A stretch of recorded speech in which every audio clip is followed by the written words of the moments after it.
Halo pemirsa, berjumpa lagi dengan kami di One News International TV One.com. Berita One News International hari ini bakal membahas soal kapal angkatan laut dan kapal penjaga pantai Cina bertabrakan saat mengejar kapal patroli Filipina di Laut Cina Selatan Senin 11 Agustus 2025. Saat itu, penjaga pantai Filipina sedang mengawal kapal bantuan untuk nelayan di area tersebut.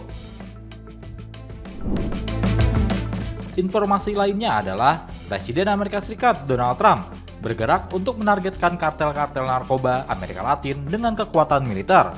Media-media Amerika Serikat melaporkan hal ini pada hari Jumat 8 Agustus 2025 waktu setempat, setelah Washington menetapkan beberapa kelompok penyelundup narkotika sebagai organisasi teroris awal tahun ini.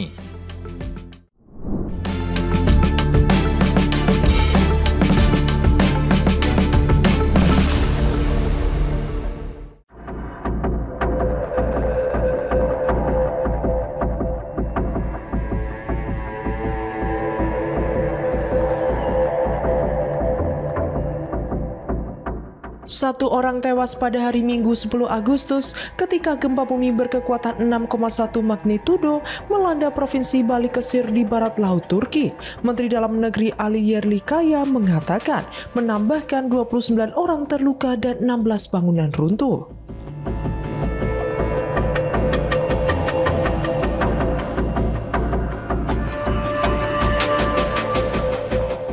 Operasi penyelamatan sedang berlangsung di Sindirki, sebuah distrik di Provinsi Balıkesir, sementara petugas sedang memeriksa bangunan yang rata dengan tanah sementara warga menyaksikan.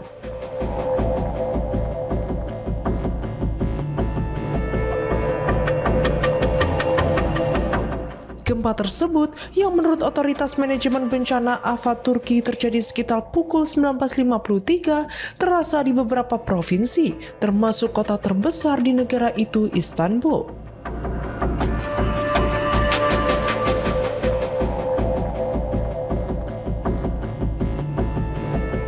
Yerlikaya mengatakan seorang lansia berusia 81 tahun meninggal dunia setelah diselamatkan dari reruntuhan oleh tim tanggap darurat.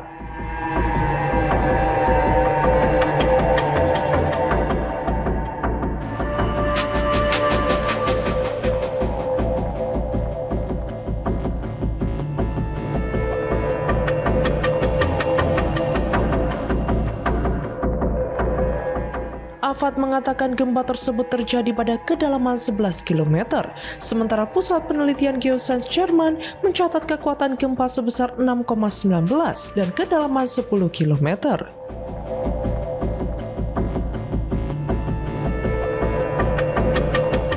Menara sebuah masjid juga runtuh di desa tersebut.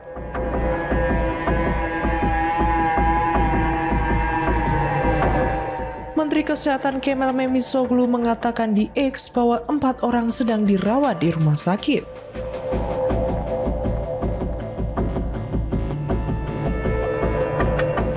Tidak ada dari mereka yang berada dalam kondisi yang mengancam jiwa, katanya.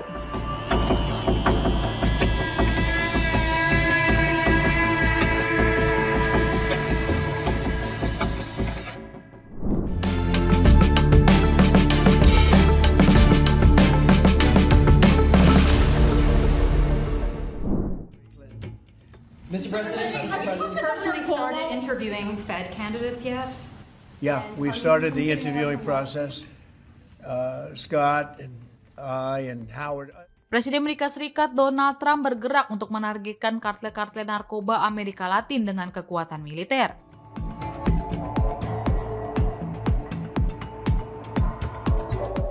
Media-media Amerika Serikat melaporkan hal ini pada hari Jumat 8 Agustus 2025 waktu setempat, setelah Washington menetapkan beberapa kelompok penyelundup narkotika sebagai organisasi teroris awal tahun ini.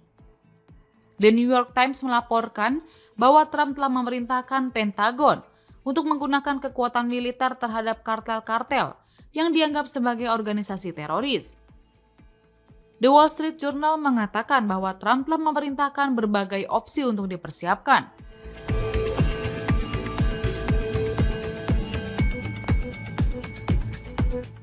dengan penggunaan pasukan khusus dan penyediaan dukungan intelijen yang sedang dibahas, dan setiap tindakan akan dikoordinasikan dengan mitra-mitra asing.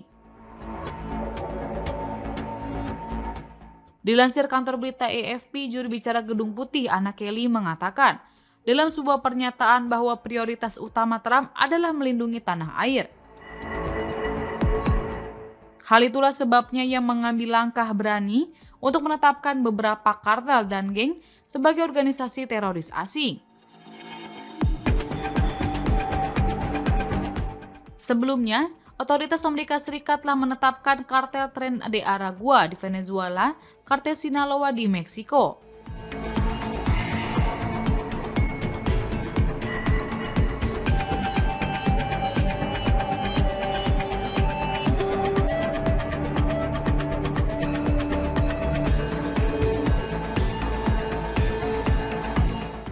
Dan 6 kelompok pengedar narkoba lainnya yang berakar di Amerika Latin sebagai kelompok teroris pada bulan Februari lalu.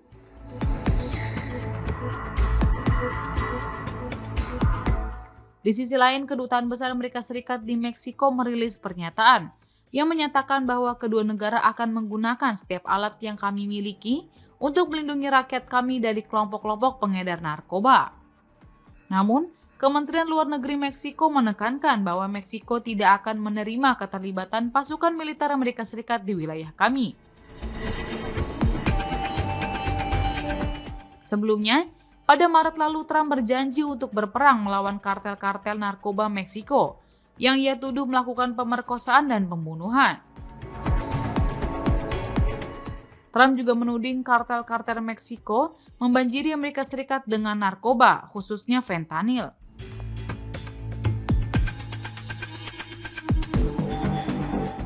Menanggapi laporan potensi aksi militer Amerika Serikat terhadap kartel, Presiden Meksiko Claudia Sheinbaum menegaskan tidak akan ada invasi ke negaranya. Sheinbaum juga telah berupaya keras untuk menunjukkan kepada Trump bahwa ia bertindak melawan kartel-kartel Meksiko.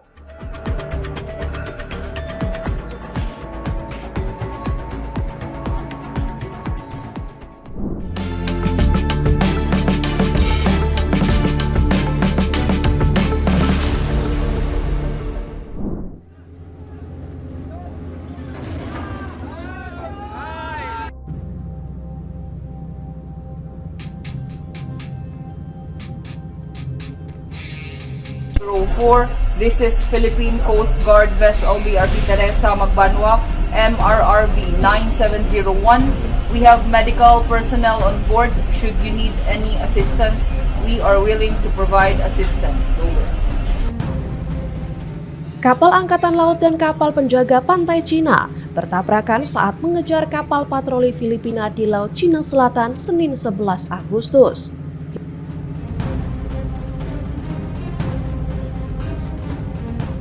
Insiden ini terjadi di dekat Beting Scarborough yang menjadi wilayah sengketa kedua negara.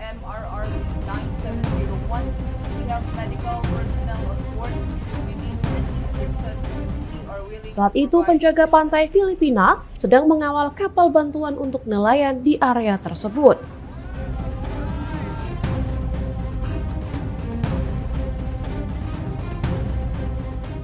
Menurut juru bicara penjaga pantai Filipina Komodor Jaitariela, kapal CCG 3104 mengejar BRP Suluan dengan kecepatan tinggi.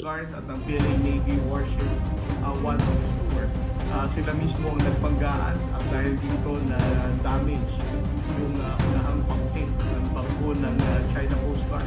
And on our part, we even manuver berisiko dari sisi kanan kapal Filipina membuat kapal CCG bertabrakan dengan kapal perang Angkatan Laut PLE bernomor 164.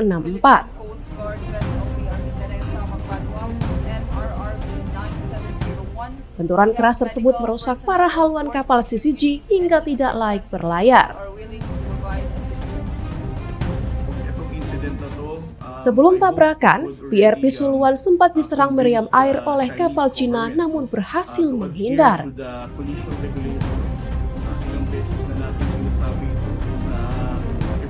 Cina belum memberikan tanggapan resmi terkait insiden ini. And this is what happened here. Tabrakan kapal ini menambah daftar konfrontasi di Laut Cina Selatan yang hampir seluruhnya diklaim Beijing.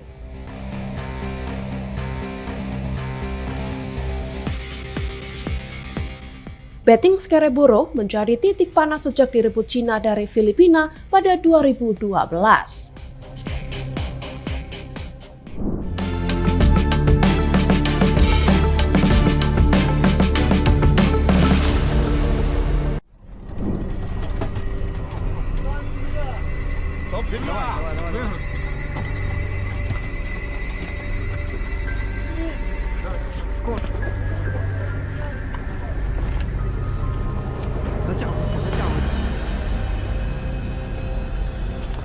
Tentara Ukraina dari Brigade Spartan melakukan latihan tempur di Pokrovsk, wilayah Donetsk Timur.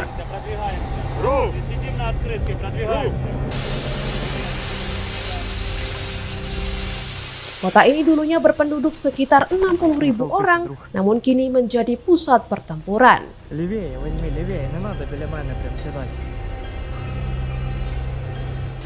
Pasukan Rusia telah mengepung sebagian wilayah sekitar Pokrovsk, meski kota masih dikuasai Ukraina.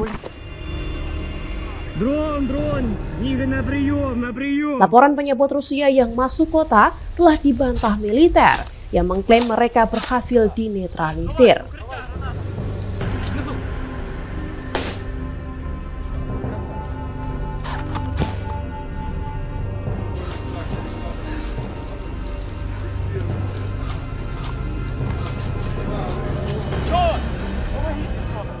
Lokasi latihan berada sekitar 45 km dari garis depan dan dirancang menyerupai kondisi pertempuran sesungguhnya.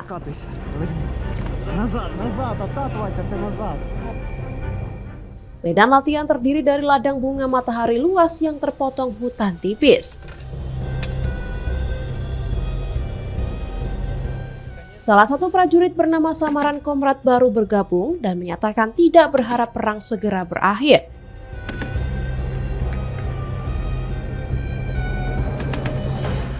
Ia menegaskan motivasinya adalah bertarung demi melindungi rekan-rekan seperjuangan.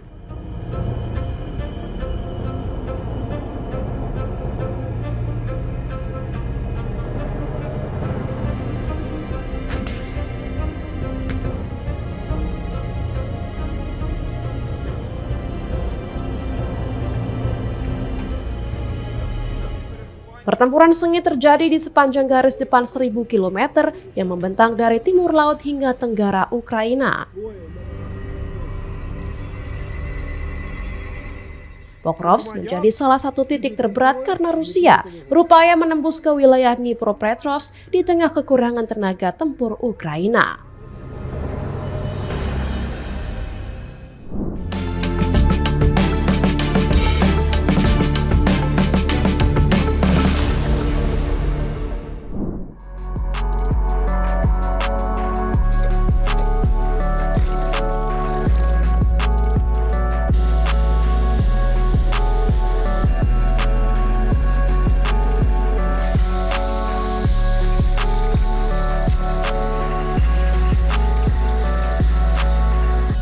Jumlah tentara Korea Selatan menurun hingga 20% dalam 6 tahun terakhir.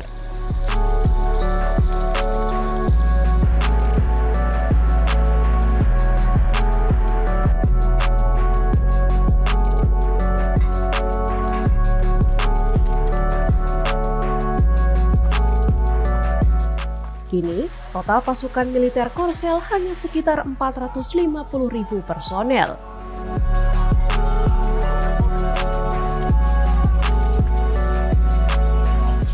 Penurunan signifikan ini dipicu oleh merosotnya populasi, khususnya laki-laki usia wajib militer.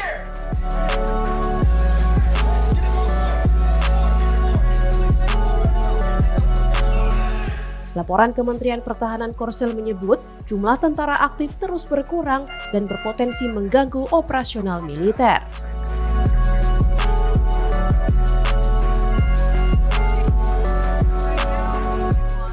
Pada awal 2000-an, Korsel memiliki sekitar 690.000 pasukan. Jumlah itu menurun pesat pada akhir 2010-an hingga hanya 563.000 personel aktif.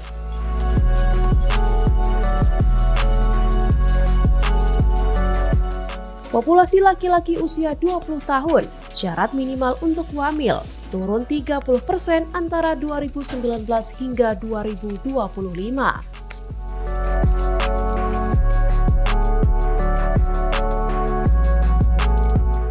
Saat ini, Korsel kekurangan sekitar 50.000 prajurit dari jumlah ideal untuk menjaga pertahanan.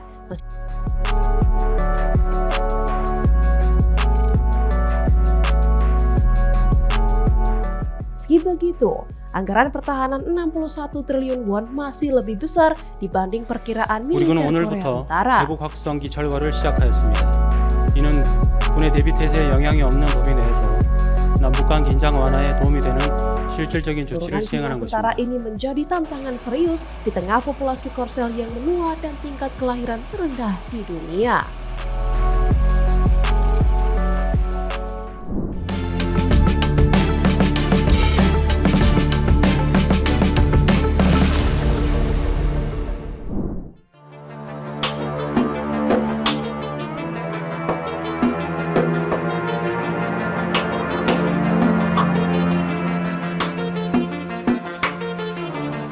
Sebuah video dramatis merekam serangan pesawat tak berawak Rusia terhadap kota Belozersk, Ukraina, yang terletak di wilayah Donetsk pada Minggu 10 Agustus.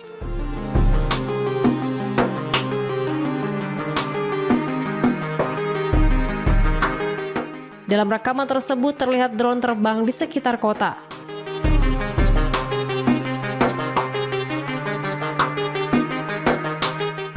Suara tembakan untuk menjatuhkan drone dan beberapa ledakan terdengar jelas.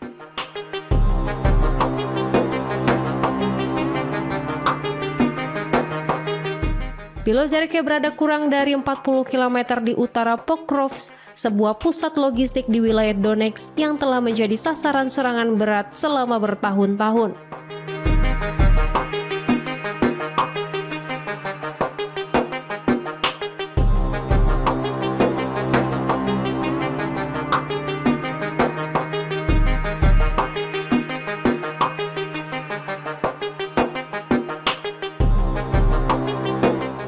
Staf Umum Militer Ukraina menyatakan bahwa pasukan mereka terus berupaya menahan pergerakan pasukan Rusia yang mencoba mendekati Pokrovsk.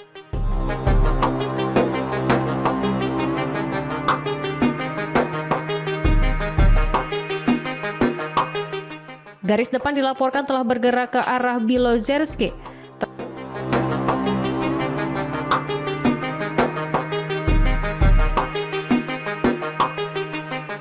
Tentara Rusia yang pada awal tahun lalu masih berjarak lebih dari 50 km dari kota tersebut, kini berada sekitar 25 km dari tepi kota, jarak yang cukup dekat untuk memungkinkan serangan dengan pesawat tanpa awak kamikaze bermuatan bahan peledak.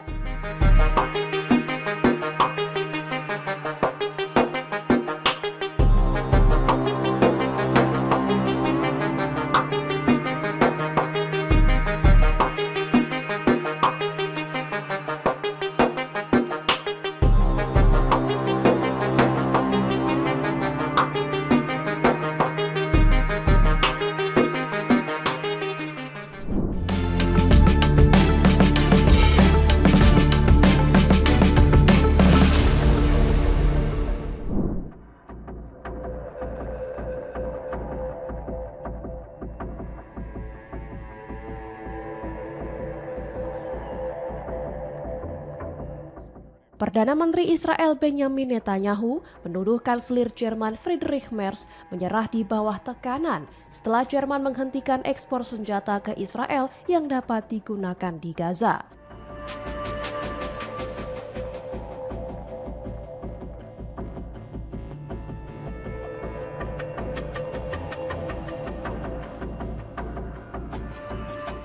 Netanyahu mengatakan keputusan Merz dipengaruhi oleh laporan TV palsu dan tekanan dari berbagai kelompok.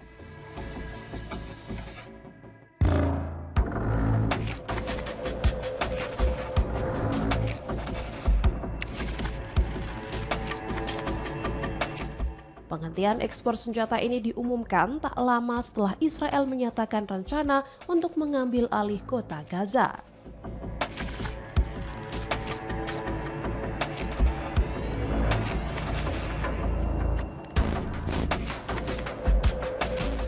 Merz menegaskan bahwa pembebasan sandera Israel dan negosiasi gencatan senjata adalah prioritas utama Jerman.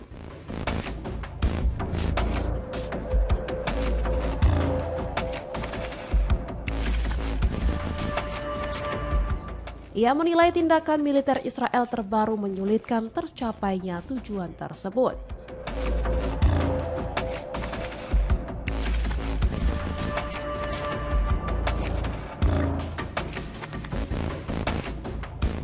Netanyahu mengingatkan bahwa sebagian orang mungkin memilih untuk melupakan 7 Oktober.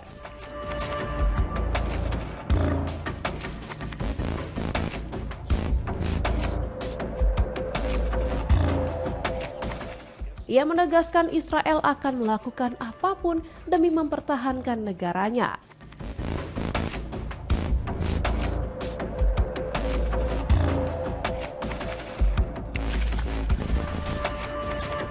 Keputusan Jerman memicu ketegangan diplomatik antara kedua negara.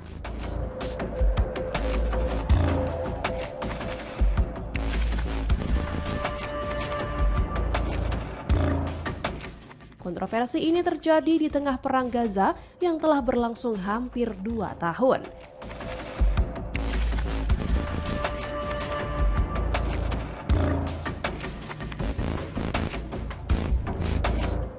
Netanyahu juga mengumumkan wartawan asing akan diizinkan masuk untuk meliput konflik di Gaza.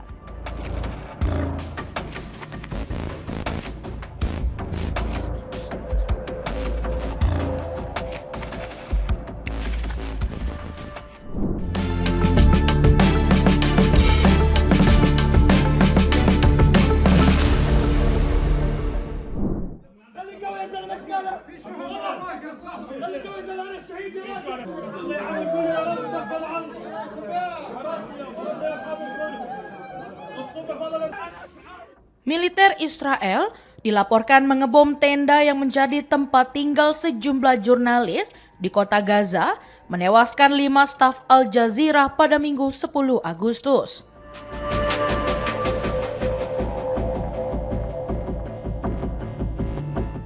Serangan terjadi di dekat rumah sakit Al-Shifa, salah satu fasilitas kesehatan terbesar di wilayah tersebut.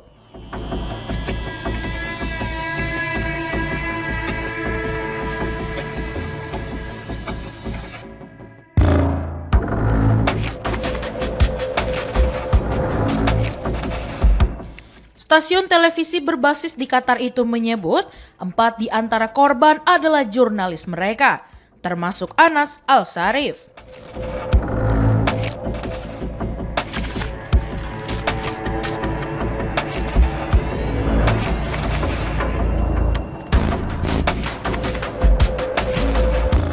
Sebelumnya, pasukan pertahanan Israel atau IDF menuduh Al-Sharif bekerja sama dengan kelompok perlawanan Palestina Hamas.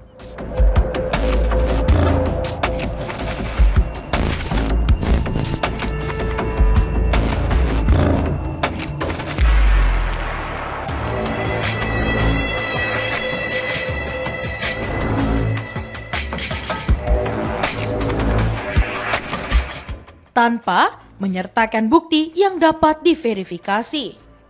IDF menudingnya sebagai teroris yang bertanggung jawab atas serangan roket terhadap warga Israel bulan lalu.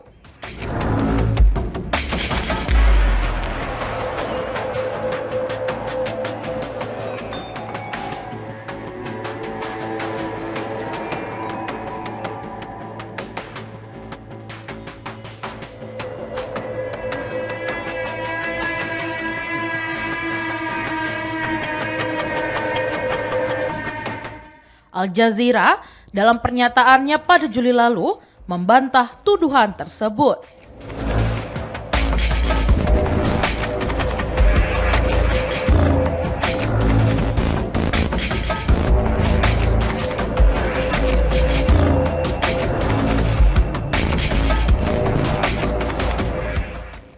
menegaskan bahwa para jurnalisnya, termasuk Al-Sharif, tidak bekerja untuk Hamas dan hanya menjalankan tugas peliputan di Gaza.